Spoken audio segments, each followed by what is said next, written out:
atraso, pero me costó un poquito la conectividad, raro, pero cierto. Así pues de que vamos a compartir pantalla y continuar con el desarrollo de esta unidad número 2. Esta unidad número 2 tiene 125 presentaciones. Yo estimo que en el transcurso de la noche logramos cubrir lo que hace falta para que en el transcurso al filo de las 8:30, 9, ya les llega a sus correos electrónicos esta información. Lo más importante es que ustedes vayan haciendo su archivo especial para que puedan repasar y sobre todo estar listos para resolver problemas. Muy bien, vamos a ver entonces el numeral 5 que se relaciona a las respuestas a los riesgos. Habíamos platicado el día anterior que existen eventos, existen transacciones, existen operaciones cotidianas y también en forma esporádica.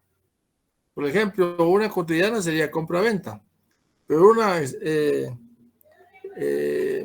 específica podría ser la compra de un vehículo que se va a ocurrir tal vez una vez al año. Muy bien, entonces lo primero que hay que hacer es evaluar los riesgos, manejando la probabilidad y el efecto. Entonces la dirección va a determinar cómo responder a ellos. O sea que va a tener un portafolio de riesgos, o sea, un inventario de los riesgos. Este inventario de los riesgos, pues más que todo es, como habíamos visto anteriormente, a través de una lluvia de ideas, viendo las áreas sensibles en el negocio, no apartándose de los objetivos, por supuesto, ¿eh? Entonces, para poder determinar esta respuesta a los riesgos, hay 4 variables: evitar, reducir, compartir y aceptar. ¿Qué entendemos por evitar? Supone salirse de las actividades que los generen. Por ejemplo,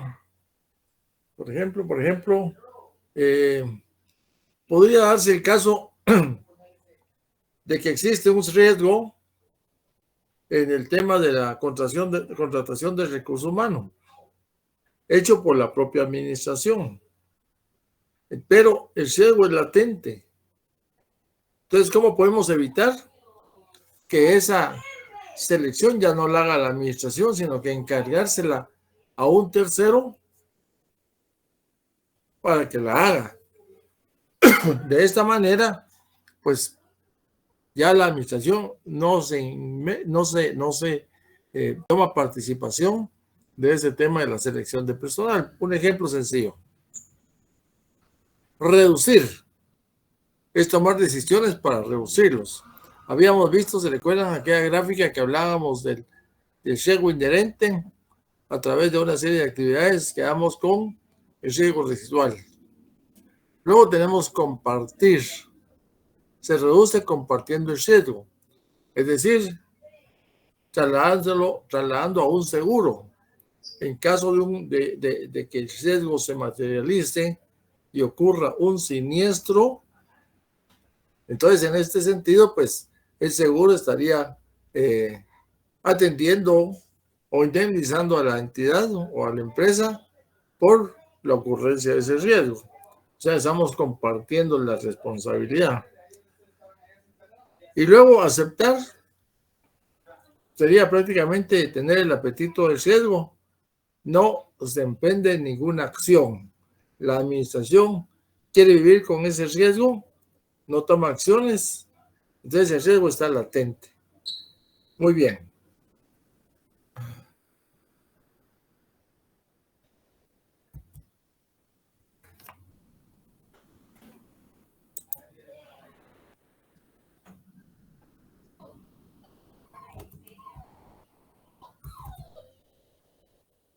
Ahora, quisiera yo preguntarles si tendrán alguna...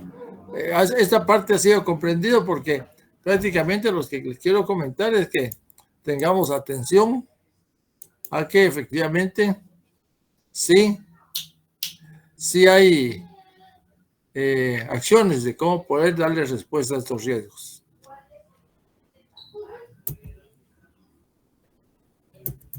Deme un momento que esta cosa se ha detenido y no me obedece. Hasta en huelga se pone la máquina cuando ya estamos a día martes. Ahora se excedió. Bien. Vamos a ver. Con respecto al componente COSO-RM, en cuanto a la respuesta del riesgo, esto nos dice que una vez identificados los riesgos, la gerencia determina cómo responderá ante ellos, a fin de alcanzar los niveles de tolerancia al riesgo, o sea, la aceptación a la existencia de ese riesgo. Las respuestas incluyen evitar el riesgo, mitigarlo, reducirlo, compartirlo a través del seguro o aceptarlo, vivir con el riesgo en esa justa dimensión. En este sentido, la gerencia primero va a identificar y evaluar posibles respuestas al riesgo y el grado en el cual reducirá el impacto y o probabilidad de ocurrencia. Definitivamente, si nosotros sabemos que en casa tenemos un alambre de electricidad que no están bien las conexiones, pues tenemos que tomar acciones para que eso no vaya a originar un cortocircuito. Pero si no hacemos absolutamente nada, pues entonces estamos viviendo con ese riesgo ahí constante y puede ser que ocurra con mayor probabilidad. Sigo. Determina los costos y beneficios de las respuestas al riesgo que permitan ubicarlo dentro de los niveles de tolerancia deseados. Identifica nuevas oportunidades de negocio para la organización. Definitivamente, si estamos determinando que hay análisis en este tema del riesgo, pero ha habido una participación a través de una lluvia de ideas, entonces dado lugar a que existan oportunidades para poder hacer algunas modificaciones y ampliar el negocio.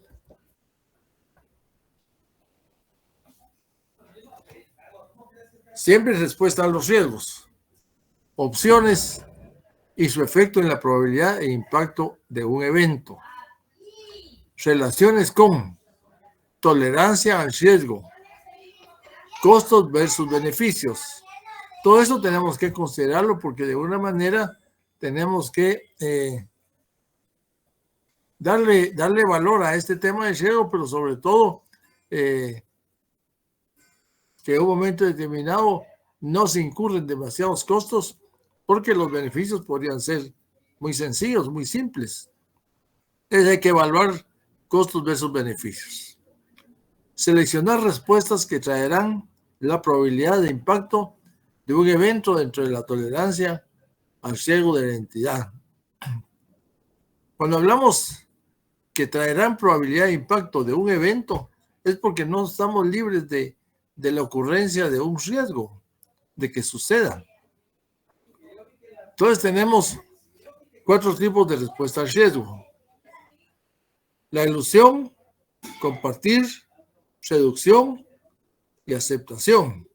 La ilusión no es más que ya no continuar con este tipo de operación, sin cortar. El compartir, hablábamos del seguro. La redacción, medidas de control interno, revisión de procesos, viendo también segregación de funciones, niveles de autorización, y finalmente tendríamos la aceptación, que ya lo comentamos anteriormente. Redimensionar el riesgo sobre una base residual, desde una perspectiva de portafolio. Si tenemos un gran inventario en el portafolio de riesgos, pues definitivamente en ese portafolio habrán unos que tengan mayor peso que otros, o sea, mayor materialidad. Aquí es en donde prácticamente estaríamos por la importancia relativa, como comúnmente se conoce este término, ¿no?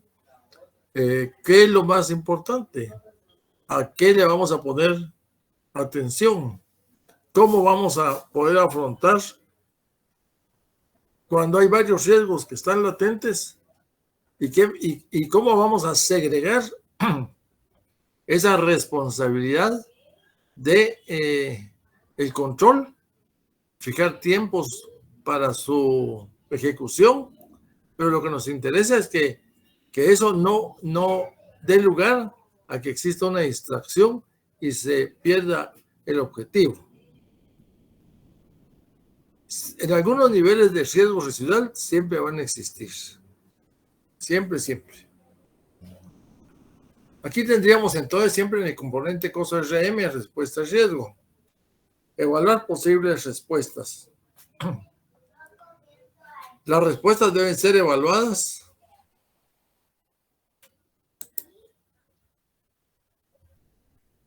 en función de alcanzar el riesgo residual alineado con los niveles de tolerancia al riesgo y pueden estar enmarcadas en la siguiente categoría. Entonces tenemos opciones. Pues nuevamente, evitar el riesgo, reducir el riesgo, transferirlo y aceptarlo. Ojo, ya aquí es la tercera vez que hablo del mismo tema. Lo que sobra no daña, dicen por ahí, pero la insistencia de la repetición es para que ustedes no pierdan el objetivo de este tema. Las actividades de control. Número 6. Si ustedes tienen a mano su programa, porque sí es muy importante que tengan su programa. Con el programa pueden ir viendo el avance que estamos teniendo. ¿Ah? Entonces tendríamos las actividades de control.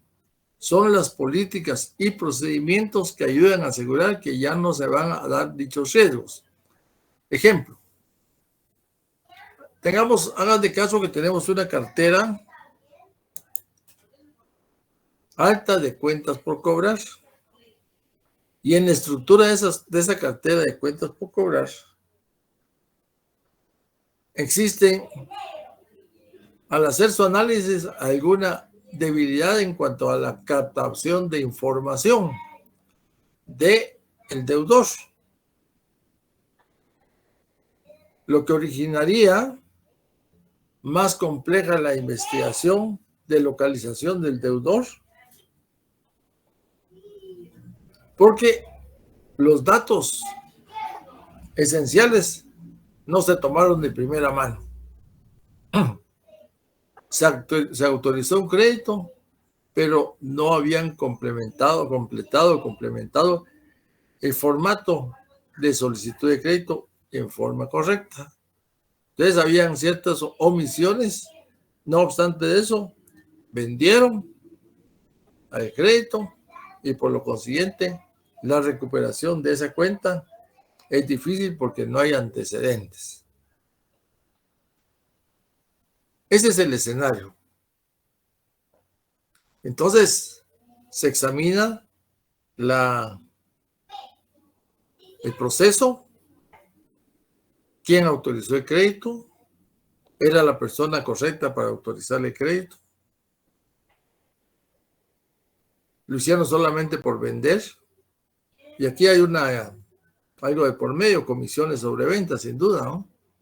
Pero a la hora de la hora no es posible el secuestro del bien. O sea, si ya no paga, se lo voy a quitar, porque no se sabe dónde está el deudor.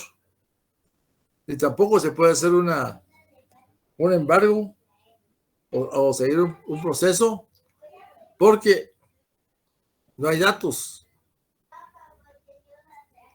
fidedignos, dejaron abierto eso.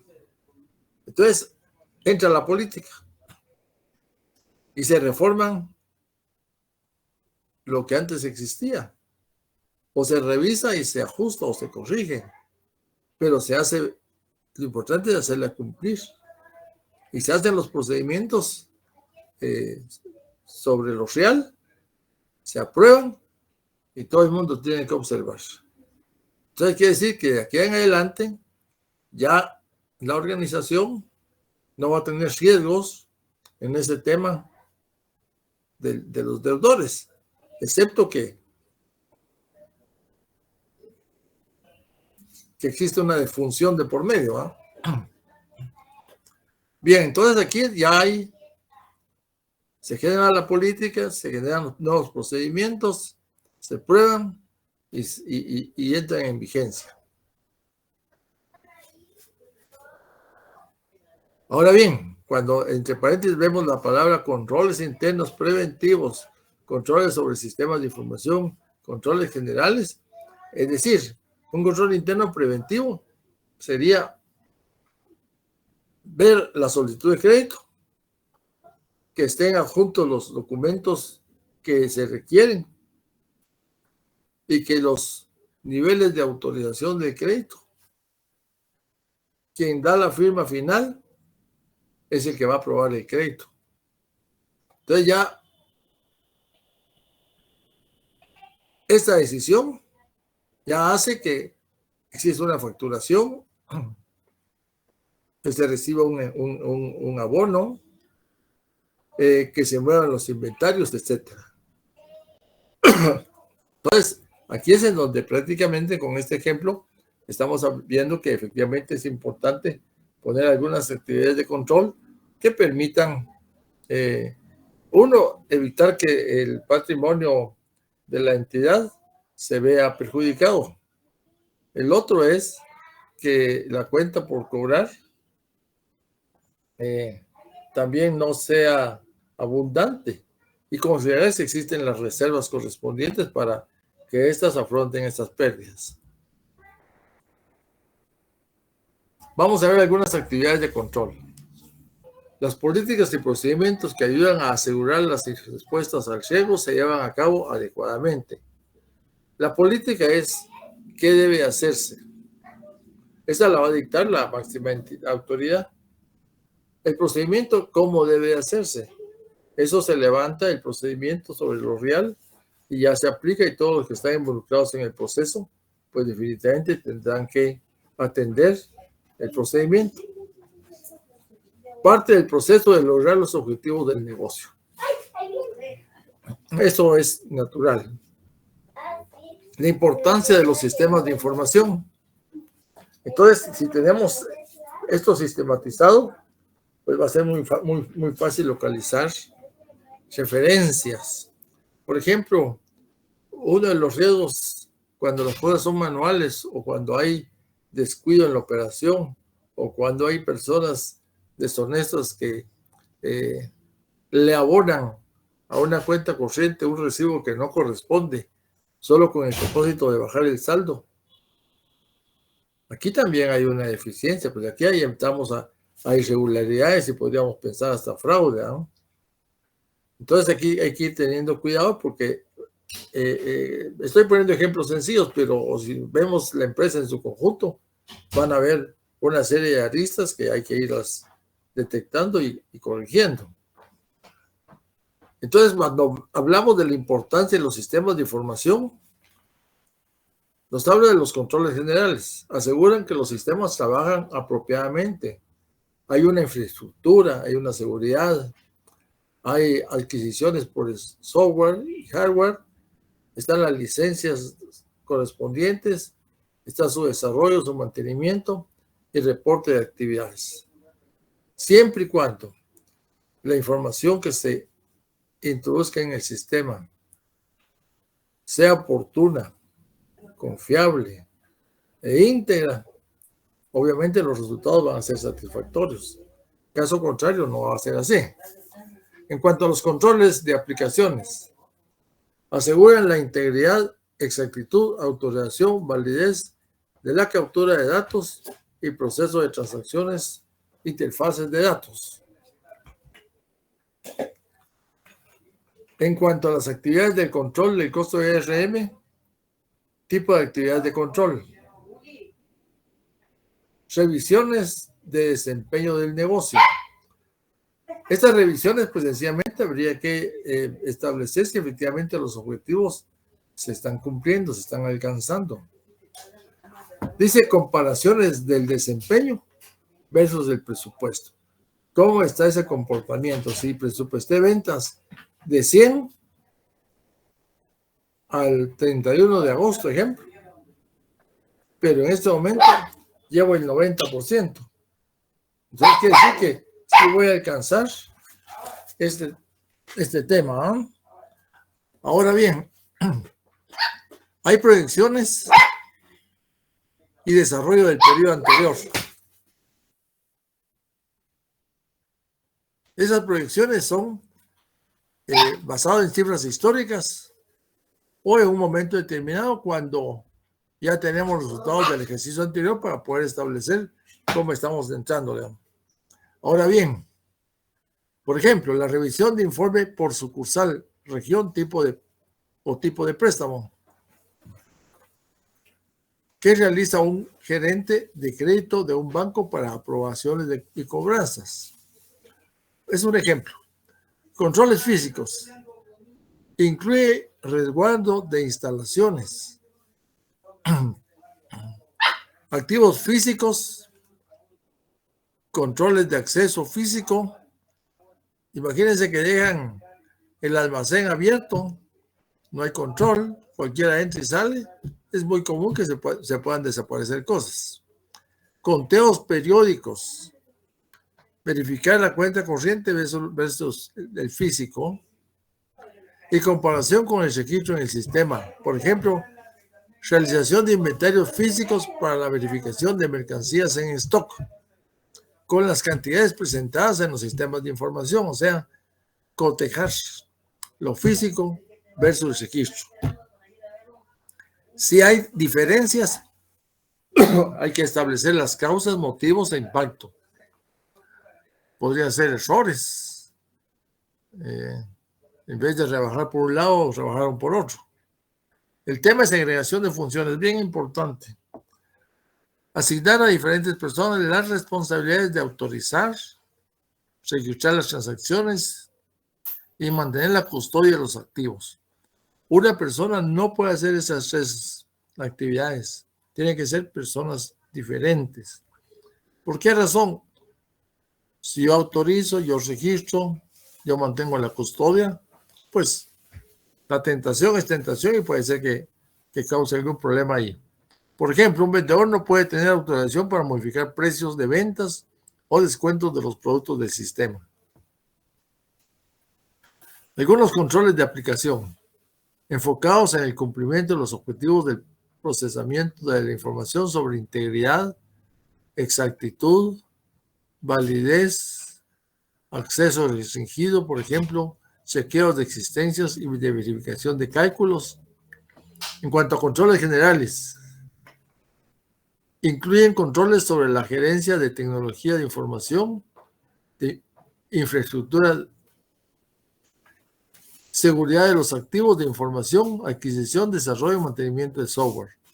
Entonces son controles generales.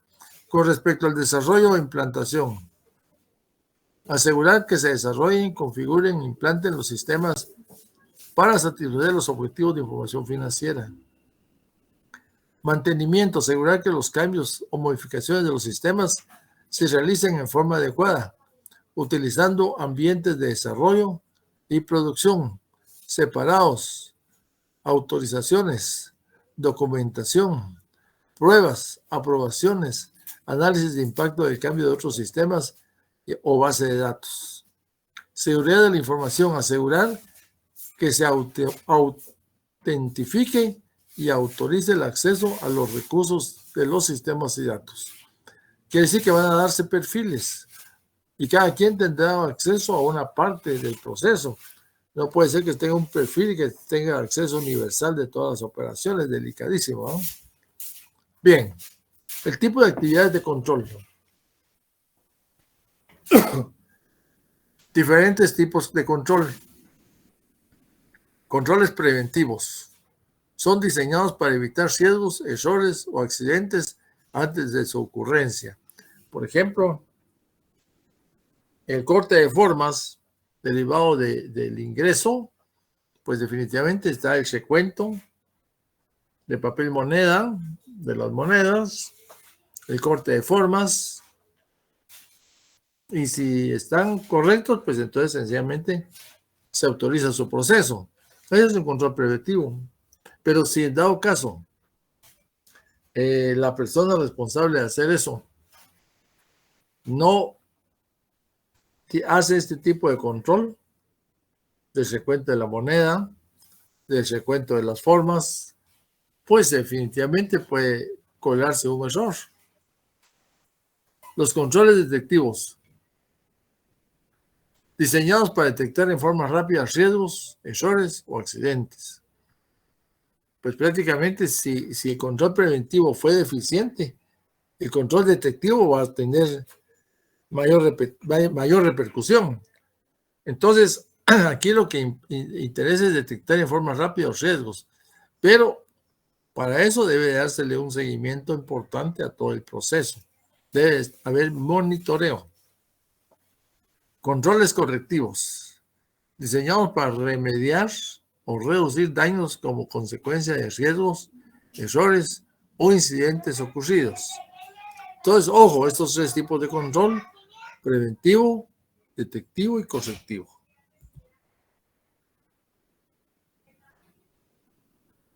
Bien, aquí vemos en las actividades de control políticas y procedimientos que ayudan a la gerencia a asegurar que las respuestas a los riesgos son ejecutadas de forma apropiada y oportuna. Esto quiere decir que se está detectando el riesgo de forma oportuna y se está evitando que ocurra. Estas están presentes en todos los niveles y áreas funcionales de la organización para lograr los objetivos del negocio. Estas son las actividades de control. Incluye un rango de actividades tales como aprobaciones, los niveles, por supuesto, las autorizaciones, las verificaciones. Si ustedes muchas veces se han dado cuenta que en un momento determinado hay un control después de haber cancelado una caja, por ejemplo, ciertos venta de aparatos de ferretería, ejemplo. Existe la compra, pero al momento de salir, chequean la factura versus lo que lleva la persona. Entonces hay una verificación. Simple, un proceso simple, pero ya se está verificando porque podría ser que no hayan cobrado un artículo o hayan cobrado doble o pusieron otro código, ingresó menos, pero salió un producto de mayor valor. Entonces, para eso son las verificaciones. Las conciliaciones, pues vamos, efectivamente, cualquiera oye conciliaciones, asocia bancos, que también es valedero, pero muchas veces la conciliación es establecer si efectivamente la parte física coincide con la parte contable, ¿no? La seguridad de los activos. Este tema, sabemos de que en primer lugar deben estar a nombre de la entidad, en uso de una persona responsable, custodiados adecuadamente, porque muchas veces existe que dejan los equipos encendidos y puede ser que se fundan, por decir algo. Desempeño de las operaciones y el tema de segregación de funciones, que ya lo habíamos visto antes.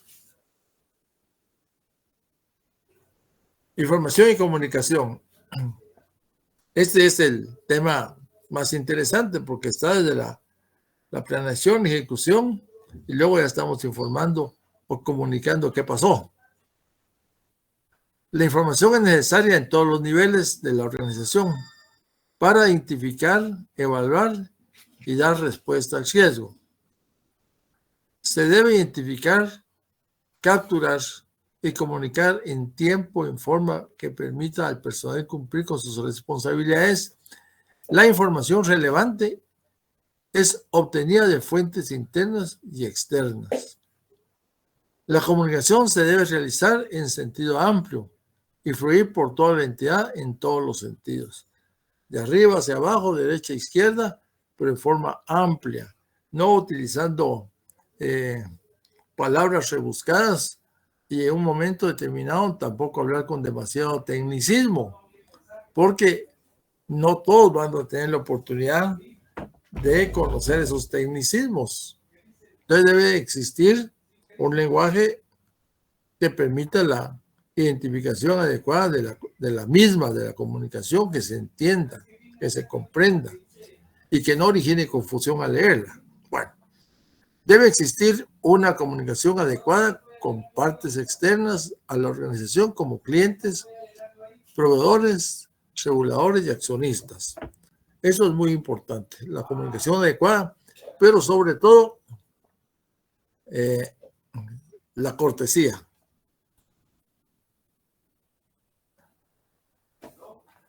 La información de comunicación se recibe de fuentes internas y externas. Identifica, captura, analiza y comunica a quienes lo necesitan. Forma y tiempo para hacer la comunicación. Útil para llevar a cabo responsabilidades. Fluye hacia abajo, hacia arriba y a lo largo de la organización, de derecha a izquierda, izquierda a derecha. Intercambio con partes externas, puede ser clientes, proveedores, legisladores en el caso de entidades reguladoras, accionistas. Útil para identificar, evaluar y responder a riesgos, mover la entidad y lograr los objetivos.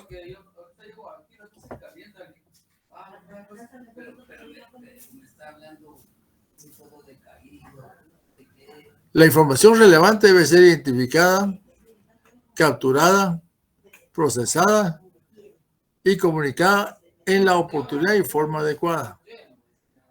Esto quiere decir que cuando hablamos de información relevante, que es importante comunicar a la autoridad, en este caso sería el Consejo de Administración, la gerencia, o bien si fuese hacia abajo a los dueños del proceso.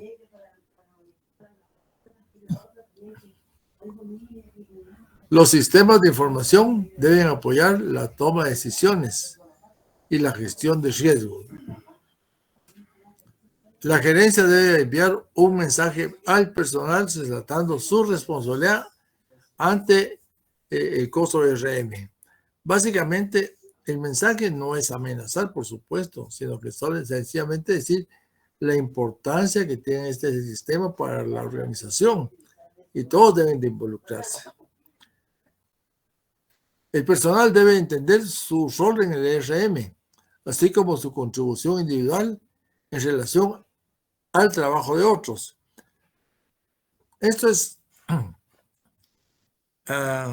un ejemplo cuando todos están del mismo lado del equipo, pues las cosas funcionan. Pero de repente puede ser que alguien no esté de acuerdo, que sea un detractor. Entonces rompe la armonía y por lo consiguiente daría lugar a obstaculizar los objetivos, el logro de objetivos. Número 8. Supervisión y monitoreo. Esta es la parte que realmente es importante. ¿Por qué razón? Porque derivado de los informes que se dan de la comunicación de resultados, pues tendrán un efecto. Entonces estos tendrán que monitorearse en el transcurso del tiempo para ver si efectivamente se han efectuado las correcciones correspondientes o la situación sigue igual o bien ha crecido. Entonces dice así, la administración de riesgos corporativos de una entidad cambia con el tiempo. Las respuestas a los riesgos que antaño eran efectivas pueden llegar a ser hoy por hoy irrelevantes. Por lo tanto, tienen que revisarse constantemente. Se pueden realizar a través de actividades permanentes de control o mediante evaluaciones independientes, buscar que alguien se encargue de darle el seguimiento o la supervisión o el monitoreo a estas actividades. Evaluaciones independientes que vengan de fuera. ¿Qué nos dice a través de actividades permanentes?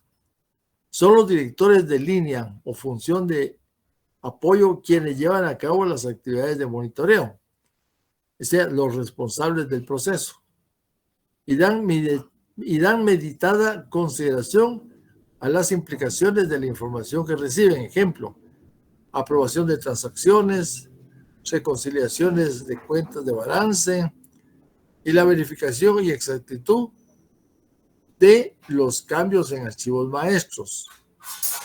Si se toca un archivo maestro, pues debe existir un protocolo para hacerlo, porque podría originar que se borre la información y no se pueda recuperar. Entonces, lo conveniente es hacer periódicamente los backups para evitar este tipo de riesgos mediante las evaluaciones independientes. Esto es que venga una tercera persona a evaluar o bien, en este caso, efectuar la supervisión. El componente costo de RM habla de monitoreo y nos dice que es monitoreando, evaluando la presencia y funcionamiento de sus componentes a lo largo del tiempo. La eficacia de los otros componentes del RM se sigue mediante actividades de supervisión continua y evaluaciones separadas. Quiere decir que no precisamente lo va a hacer, por un lado, la administración o el tema de la auditoría interna, sino que un tercero puede evaluar. Supervisión y monitoreo. Aquí hay varios temas interesantes. Verificar que los componentes están presentes y funcionando. Cuando hablamos de componentes, estamos viendo, por ejemplo, mano de obra, materiales, la maquinaria, la materia prima, etcétera, etcétera. Verificar que los componentes están presentes y funcionando. O sea, si falta un componente, daría lugar a que no funcione el proceso. Existe atraso. Verificar su calidad en el curso del tiempo. Pues esto sabemos de que hay empresas que trabajan 24 horas, otras trabajan 8. Pero cuando estamos hablando de la verificación de su calidad en el curso del tiempo, es que esta calidad debe ser constante, no importa en qué turno o proceso se hagan las cosas. 2 caminos. Evaluaciones sobre la marcha. Ese es el monitoreo constante. O bien separadas después de que ocurre. La documentación varía. Tamaño y complejidad de la organización. ¿Por qué razón? Cuando hablamos de tamaño, podría ser la cantidad de 1000 facturas. Lo complejo para la organización es su tabulación y si se aplicaron descuentos, llevarlos a las cuentas contables correspondientes. Si el pago fue con efectivo, fue con tarjeta, fue con cheque, fue derivado de un crédito, etc. Entonces, todo hay que tenerlo controlado, ¿no? La falta de documentación no significa que los componentes no existan o no puedan ser aprobados. ¿Pero por qué va a faltar la documentación? Porque no fue remitida a tiempo, porque los datos no se registraron oportunamente y no había con qué cotejar. La documentación hace que la supervisión sea más efectiva y eficaz. Quiere decir que si queremos hacer un cotejo, una verificación de la transacción, pues si la tenemos física, porque prácticamente no es virtual, sino que virtual podría ser un proceso que se dé, pero estamos hablando de documentación física. Entonces aquí nos indica que los componentes puede ser que no existan, o puedan ser aprobados, o no puedan ser aprobados, pero si existe la documentación, hace que la misma sea más efectiva y eficaz. Reportar las deficiencias a quienes puedan tomar la acción apropiada. Definitivamente, en primera mano sería el dueño del proceso, porque a él le interesa hacer la corrección del caso. O al superior jerárquico hacia arriba, para que también se esté dando cuenta de lo que está sucediendo. Roles y responsabilidades de la administración de riesgos corporativos. Todo el personal de una entidad tiene algún tipo de responsabilidad en la administración de riesgos. El marco integrado de administración de riesgos de costo RM trata los siguientes roles internos y sus responsabilidades. El directorio, sea que en este caso podría ser el consejo de administración, la máxima autoridad. La gerencia, el ejecutor de las acciones del directorio hacia abajo. Va a haber un oficial de riesgo. Regularmente esta figura la conocemos en el sistema financiero, especialmente bancos.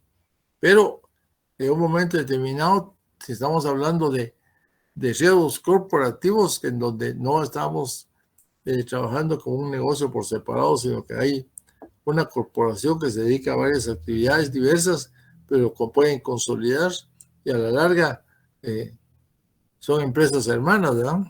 O negocios hermanos. Entonces aquí puede existir un oficial de riesgo para evitar cualquier situación de esta naturaleza. Gerentes financieros, auditores internos, resto del personal. Cuando hablamos de gerentes financieros podemos pensar en gerentes administrativos, gerentes de producción, etcétera, etcétera.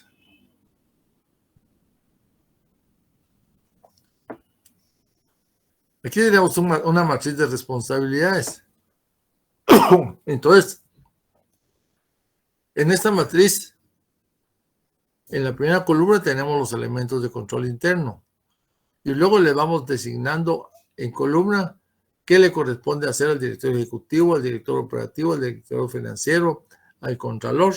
En este caso, la palabra contralor no me refiero al contralor de allá de la zona 13, sino que en muchas compañías, especialmente americanas, se llama contralor al contador. Bueno, otros gerentes, director de unidad, director financiero de unidad, otros gerentes. En este caso tenemos a nivel de compañía y a unidades operativas.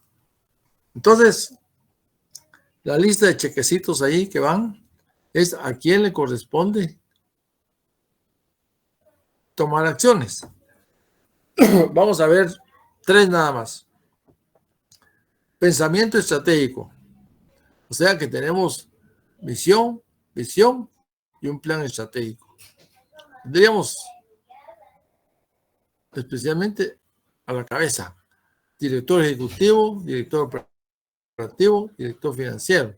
Y en el caso de las unidades operativas, siempre van a funcionar el director de la unidad, el director financiero de la unidad y otros gerentes, ¿verdad? Pero eso quiere decir que este pensamiento estratégico a ellos les compete.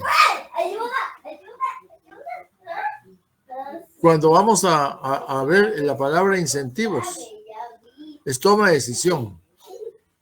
Entonces ustedes coincidentemente caen los mismos: director ejecutivo, director operativo, director financiero. Y si nos vamos a unidades operativas, igual. Pero cuando estamos hablando, ejemplo, de la planeación exitosa, todos están involucrados para lograr el objetivo y sobre todo para fines de la participación.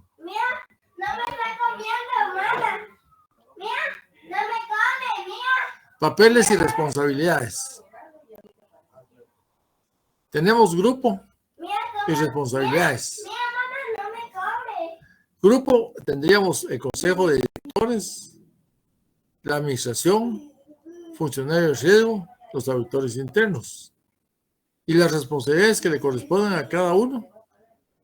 En el consejo de directores es la dirección, la estrategia, el tono en la cumbre, o sea, el objetivo que ellos persiguen a nivel de entidad, el riesgo, el apetito al riesgo, las respuestas de RM y del riesgo. Ahora, de esa manera también tendríamos la administración, cuáles serían sus responsabilidades, el funcionario del riesgo, los auditores internos. Entonces, para finalizar esta parte, tendríamos que el RM es responsabilidad de cada uno. Todos los empleados utilizan, producen o tienen información útil en RM.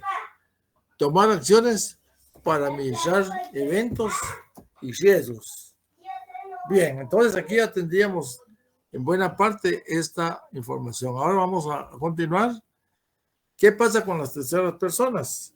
Que en este caso serían los que a la empresa les sirve o bien son necesarios para que la empresa funcione.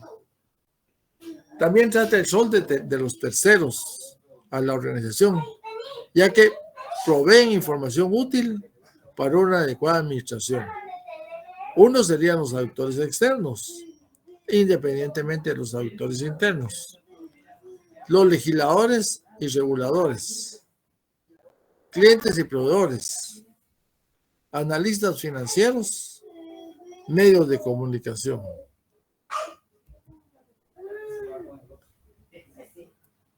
Eficacia del costo RM.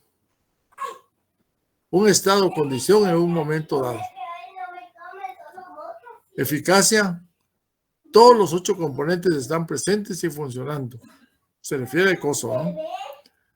Puede haber diferencias entre entidades, industrias y combinaciones de componentes. Diferencias debido a culturas diferentes, tamaño, industria, filosofía. Concepto aplicable a todas las entidades sin importar su tamaño. Diferentes niveles de formalidad. Deben de considerarse las relaciones externas, inversión conjunta, asociaciones que no están bajo un control directo.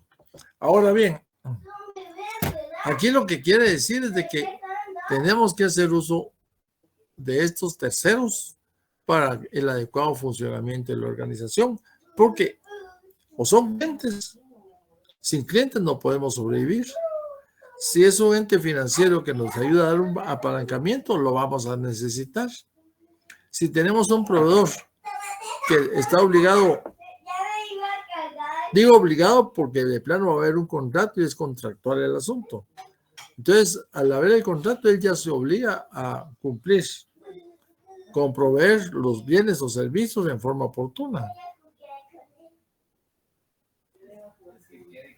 Ahora, aquí estamos entrando a algo bien interesante porque ya nos ve un poquito cuál va a ser la importancia e independencia de la auditoría interna. Porque si bien es cierto que el costo funciona, pero el elemento importante para fines de su logro es el ente de control interno. Entonces, la importancia nos dice que la auditoría interna es un instrumento de medición y evaluación de lo efectivo de la estructura de control interno de una entidad y contribuye con esta para alcanzar los objetivos básicos mencionados anteriormente. Si ustedes tienen un poquito de buena memoria, Y cuando hablamos de las normas de ética, ¿sí? De la ética,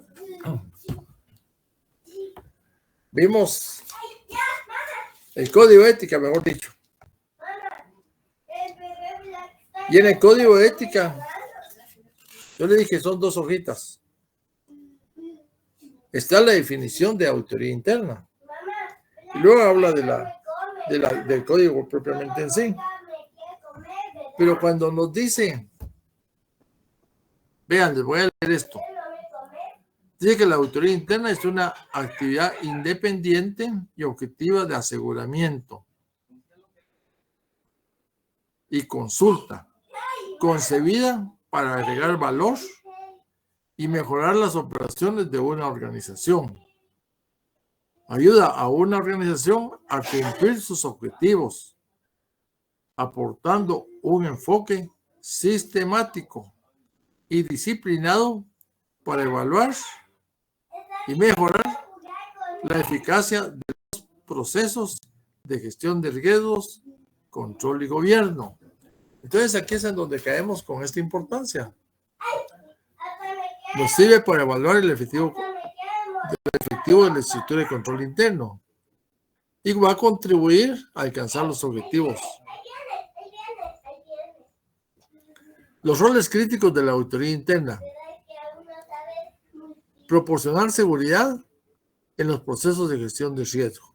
Quiere decir que debe involucrarse a través del análisis del control interno y a la lluvia de ideas, pero prácticamente nos interesa establecer qué procesos dentro de la organización tienen el tema de gestión de riesgos.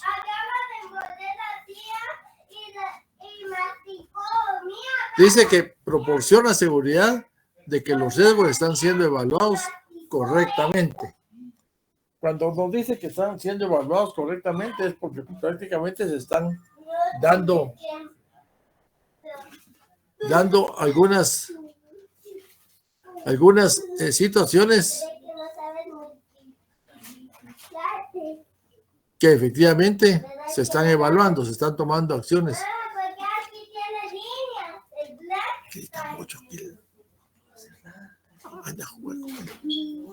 Y luego dice evaluar los informes de los riesgos clave. Cuando tenemos riesgos clave es porque son importantes. Revisar el manejo de riesgos claves identificados. Roles que la auditoría interna puede realizar, porque hay otros que no puede realizar. La auditoría interna no se puede inmiscuir ni estar dentro del proceso de la administración para fines de aprobación de operaciones. Eso lo hace la administración. Son cosas operativas.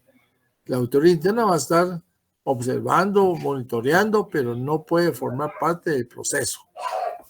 Entonces nos dice facilitar la identificación y evaluación de los riesgos. Entrenar a la gerencia a responder a los riesgos. Coordinar las actividades de gestión de riesgos empresarial.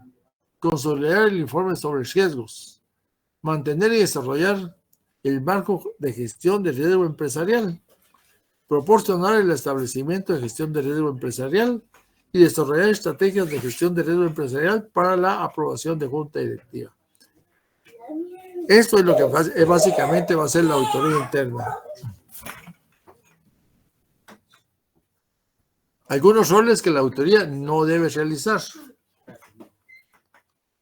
Fijar el nivel de riesgo aceptable. Eso es ya un problema del administrativo, que prácticamente es que cada quien va a hacerse cargo de su responsabilidad, pero la auditoría no puede decirle, mire, esta operación con este riesgo inherente así va a funcionar. No, es la administración que tiene que asumir la responsabilidad. Imponer procesos de manejo del riesgo. Eso no lo puede hacer la auditoría porque es una responsabilidad de la administración. Puede evaluar el proceso y decir dónde están las debilidades, pero no imponer. Representar a la gerencia en relación a riesgos. Tampoco lo puede hacer porque prácticamente la gerencia tendría que apoyarse con mandos medios que no forman parte de la auditoría interna. Tomar decisiones en relación a respuestas relativas al riesgo. Es la administración que debe tomar esas decisiones, fijar responsable y tiempos para que la respuesta sea efectiva. Implementar a nombre de la gerencia respuestas con relación a riesgos. Entonces, prácticamente, la auditoría interna detecta, pero también va a hacer las correcciones. No. En este caso es la administración que tiene que implementar la respuesta con relación a los riesgos, pero no la auditoría interna tomarse esa atribución. Y la responsabilidad en el manejo de riesgos, pues definitivamente no la puede asumir. Los nuevos roles, entonces, habla del aseguramiento, de la consultoría, que también es una rama que se puede trabajar, ayuda al logro de objetivos, crea valor,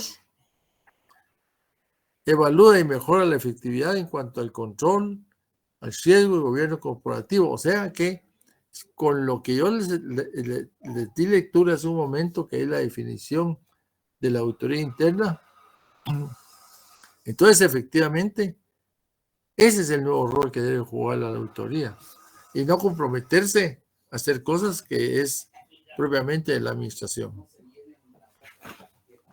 Ahora veamos la independencia de la auditoría. Y aquí ojo con esto.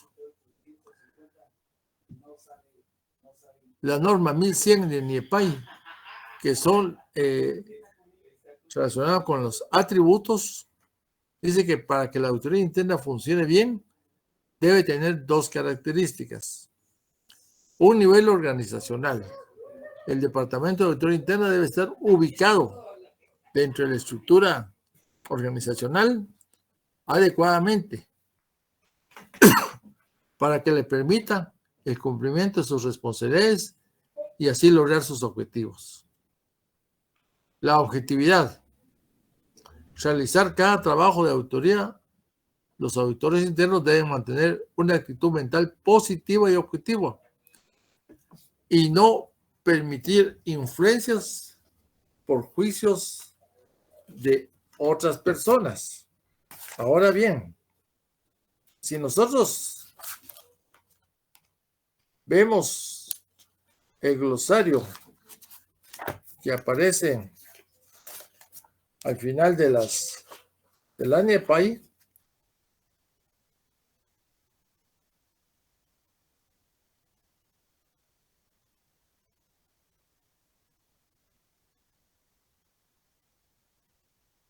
se llama conflicto de intereses. Entonces, ¿qué nos dice el glosario al respecto? Nos dice que se refiere a cualquier relación que vaya o parezca ir en contra del mejor interés de la organización. Un conflicto de intereses puede menoscabar la capacidad de una persona para desempeñar sus obligaciones y responsabilidades de manera objetiva. O sea, se ve influenciada la persona y peor si ha recibido dádivas que de alguna manera también causa eso.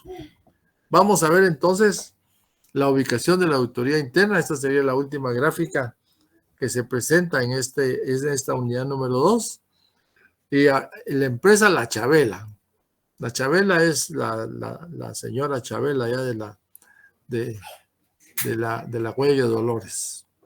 Entonces tenemos un consejo de administración. Este es muy sencillo. Más que todo lo que se interesa es que ustedes ubiquen la posición que tendría auditoría interna aquí. Focalicen la palabra auditoría interna y prácticamente está abajo del consejo, pero arriba del gerente. Eso quiere decir que la comunicación va a ser fluida y va a tener dentro de sus características, por ejemplo, el estatuto, la auditoría interna, Va a tener también un plan de trabajo, va a tener también un presupuesto que en un momento determinado el Consejo de Administración, en este caso de este organigrama, sería la autoridad máxima que lo aprobaría. Dije, estatuto de autoridad interna, plan anual de autoridad interna, presupuesto de la autoridad interna, y ahí se van a ver las adecuadas remuneraciones a este personal. Todo lo demás, pues, va a existir, porque ahí va a haber un gerente, hay asesores legales, hay subgerentes, puede ser que sean 5 o 6. Hay otras áreas de producción, ventas, mercadeo, contabilidad, finanzas de administración, y aquí se puede derivar más unidades o departamentos, secciones, etcétera. Bien, disculpen que me lo veo un poquito rapidito, pero este material lo van a tener hoy, les van a poder repasar, y si tienen alguna duda pueden preguntar, que aquí está Alexander con muy buena voluntad presente. Bueno, ¿preguntas?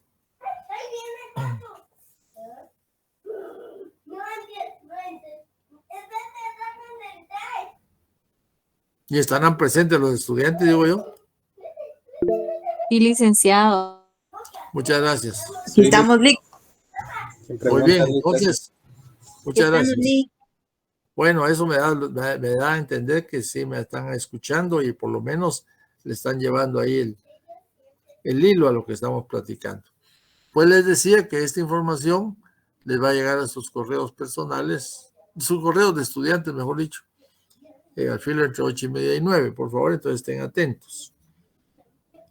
Alexander, ¿tienes alguna pregunta, alguna duda, una inquietud? Tenemos para el día de hoy, miércoles, ¿entrega algún trabajo o no?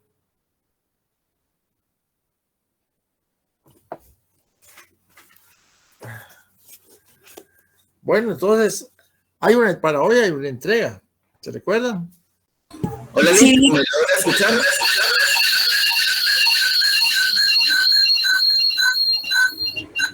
Se le escucha feíto. Hay bastante interferencia, Lick. Bueno, pero acuérdense que las entregas, en este caso del trabajo número 3, están hasta las 11:59 para que salgan bien. Ojalá que todos hayan trabajado porque es bien importante este tema que estábamos viendo. Uno, porque vamos a trabajar un laboratorio, un ejercicio, y aparte de eso, viene una batería en el examen primer parcial de este tema.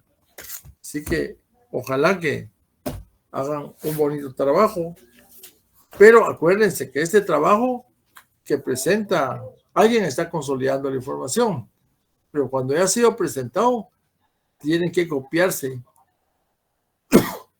o retroalimentarse todos para que tengan la misma información, porque no tendría chiste de que solo el que consolidó finalmente tenga la información, sino que tienen que compartirla. Bien, ¿alguna pregunta? Lick, ¿hoy sí me logra escuchar? Ahora sí, perdona. Ahí estamos.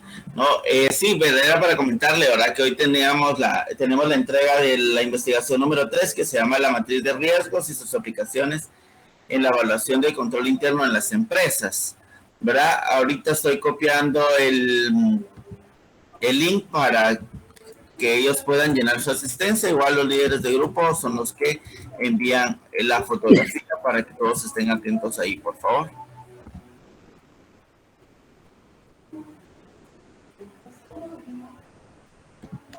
Recuerden que tienen hasta las 11:59 para poder subir el trabajo, ¿verdad? Importante que tomen en cuenta los lineamientos enviados por el licenciado para que no tengan ningún inconveniente al momento de calificar. Solamente Lick. Muy bien. ¿Alguna pregunta, estimados compañeros? Si no, pues cancelamos la reunión en este momento y y vamos a otra sección. Gracias, licenciado. Feliz noche.